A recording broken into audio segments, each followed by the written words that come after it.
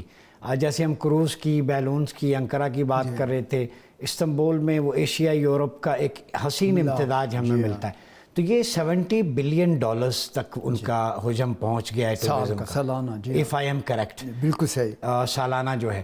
تو یہ بتائیں اس کے پیچھے کیا متھ ہے, اور پاکستان اس ٹورزم کا جو ان کا میکنزم ہے اس سے کیسے فائدہ اٹھا سکتا ہے؟ اس سے پہلے میں ایک چھوٹی سی جو ہے وہ کرنا چاہوں گا کہ عسکری قوت آپ نے دیکھ, نیٹو نے ایک عسکری قوت بنائی ہوئی, نیٹو یورپی ممالک.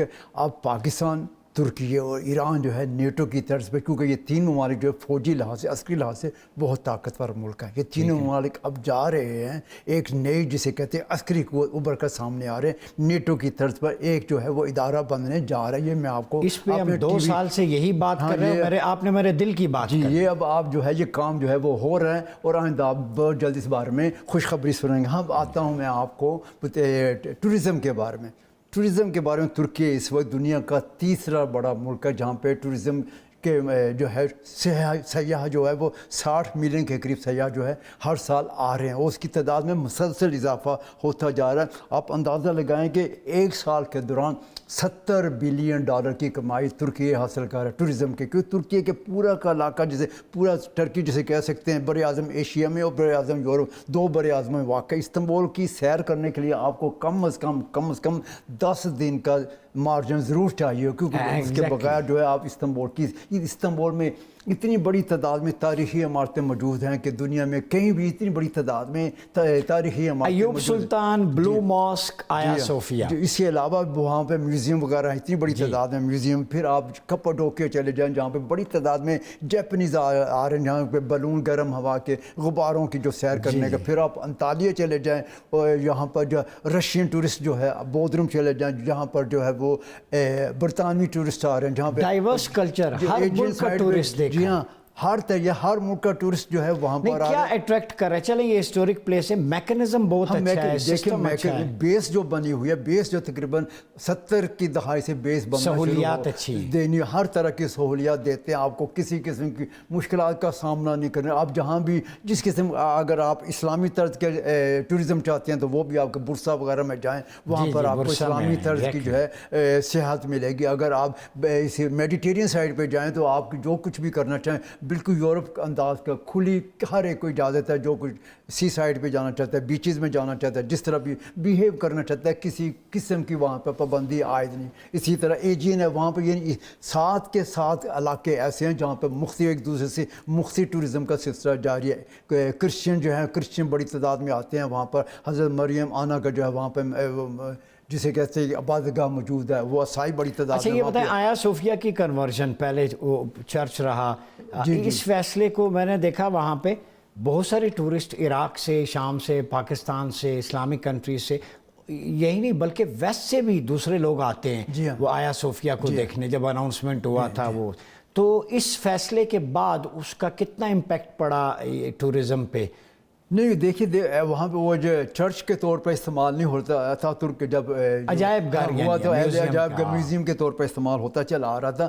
پھر رجب طیب ایردوان نے اس کو جو ہے وہ ماسک مسجد, کیونکہ ایکچولی بیسک وہ مسجد کے طور پر ہی ہو رہی تھی, پھر جو ہے اس کو بعد میں میوزیم میں کنورٹ کر دیا گیا. لیکن رجب طیب ایردوان پچھلے 5-6 سال 24 تک وہ ماسک ہی تھی. بالکل صحیح, بعد میں عجائب گھر. جی ہاں, سلطان محمد فاتح کے دور سے وہ سلسلہ چلا آ رہا تھا. اس کے بعد وہ میوزیم اتھا ترک کے دور میں میوزیم بنا دیا گیا, اور پھر رجب طیب ایردوان کے دور میں دوبارہ اس کو جو مسجد, لیکن آرکیٹیکٹ اور اس کا فینسی وہ سارا دیکھنے کے لیے تو, اور پھر اس کے سامنے بالکل سامنے اپوزٹ آپ دیکھیں گے بلو ماسک, وہاں پہ بھی بڑی تعداد میں, یعنی آپ کو کرسچین ٹورسٹ بھی نظر آتے ہیں, وہیں پر آپ کو مسلمان ٹورسٹ بھی. اور میں نے دیکھا ہے جو گریو یارڈ ہے سلطان حمید اور سارے ان کے اہل خانہ کا, وہ بڑا یونیک ہے. بالکل صحیح کہہ رہے ہیں, اس کو بھی دیکھنے کے لیے جب وہ مزاروں پہ کتبے وغیرہ دیکھتے ہیں تو بالکل فرق نظر آتا ہے. اس طرح کے کتبے آپ کو کہیں بھی نظر نہیں آئے. اچھا ڈاکٹر صاحب یہ بتائیں, ودیعہ سعید صاحبہ, کہ میں خود گیا ہوں وہاں پہ, ایک چیز بڑی حیران کن ہے, ایک محبت,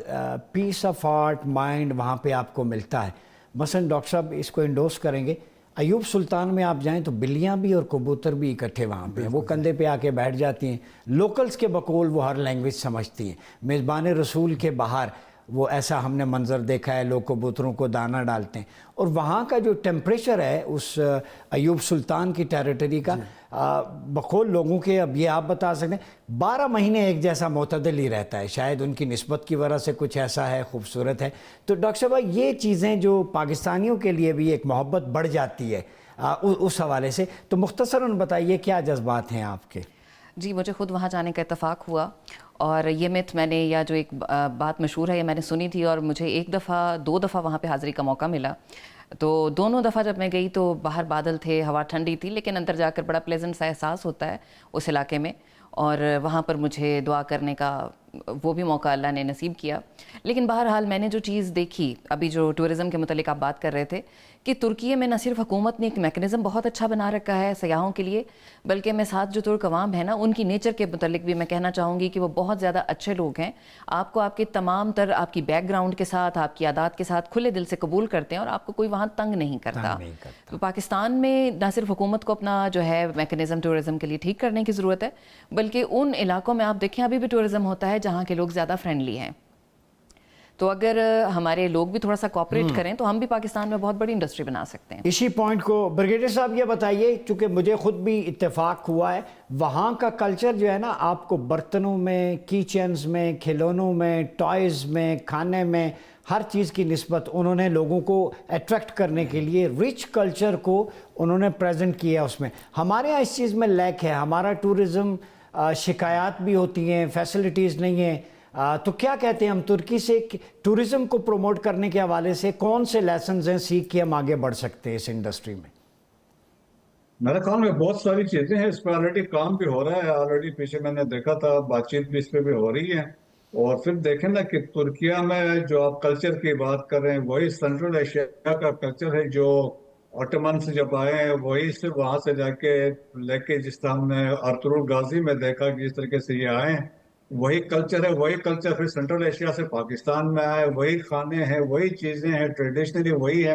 سو ترکیہ کا انفلوئنس آپ دیکھیں، سینٹرل ایشیا میں بھی دیکھیں گے، پاکستان میں بھی دیکھیں گے، آپ آذربائیجان میں اور ایران میں بھی دیکھیں گے. تو وہ انفلوئنس. اور پھر دیکھیں ایک امپورٹنٹ چیز میں بتانا چاہتا ہوں، people to people contact, especially جو پاکستان کے اندر جو ترکیہ کے جو ہسٹورک ڈراموں نے جو کردار ادا کیے ہیں وہ فینامنل ہے. ابھی چاہے ارطغرل غازی تھی کا ڈرامہ تھا، یا اس کے بعد آپ دیکھ لیں کہ عبدالحمید پہ آیا، وہ بھی زبردست تھا. اس کے بعد صلاح الدین ایوبی پہ جو چل رہا ہے، اور اس کے بعد آج کل باربروسا پہ بات ڈرامہ چل رہا ہے. سو اس کا ایک امپیکٹ ہے، ایک انسپریشن آپ دیکھیں ترکیہ سے لوگ لیتے ہیں کہ اتنی گلوریس ہسٹری رہی ہے ترکیہ کی.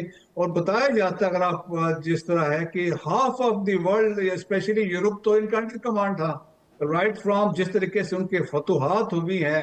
تو میرے خیال میں بہت فخر والی ہسٹری ہے مسلمانوں کی، آٹومنس کی. اور ہم لوگ جو ہیں انسپریشن ان سے لیتے ہیں. اور یقین ہم دیکھیں ہمارے تعلقات بھی ایز اے ماڈل تعلقات ہیں in the Islamic world. So there four جو انہوں نے چیزیں اپنائی ہیں، اسپیشلی جب ٹورزم کی بات ہوتی ہے تو پاکستان کو اس کو فالو کرنا چاہیے. اور انہیں لائنز پہ ہم پاکستان کے پاس بہت ساری ہیریٹیج ہم اس کو ڈیولپ کر سکتے ہیں. بہت شکریہ بریگیڈیئر مسعود خان صاحب، وجیہ سعید صاحب، ڈاکٹر فرقان حمید صاحب. سم اپ کر کہوں گا، ایک لینگویج بیریئر کا تھوڑا سا احساس ہوتا ہے جب ہم ایران بھی جائیں یا ترکی بھی جائیں. ٹرکش لینگویج ہے. ہمارے یہاں ایک یونیورسٹی ہے، national university of modern languages, جو انسٹیٹیوٹ تھا جہاں ڈاکٹر صاحب نے بھی پڑھایا ہے. تو ٹرکش لینگویج کی طرف میرے خیال میں نوجوانوں کو راغب کرنا چاہیے. اور ترکی میں بھی جہاں ڈپارٹمنٹس ہیں اردو یونیورسٹی کے، میں نے خود استنبول میں یونیورسٹیز میں ڈاکٹر دورالی طیب اردو، بہت سارے پروفیسرز، ڈاکٹر خلیل ہیں وہاں پہ، اور بھی بہت پاکستانی نام ہیں جو سرو کر رہے ہیں. تو یہ ایکسچینج آف لینگویج جو لینگویج بیریئر کو ختم کرے گا، ہم ترکش کو سمجھیں، وہ اردو کو سمجھیں، اور پاکستانی پرشین کو بھی زیادہ سے زیادہ فوکس کریں.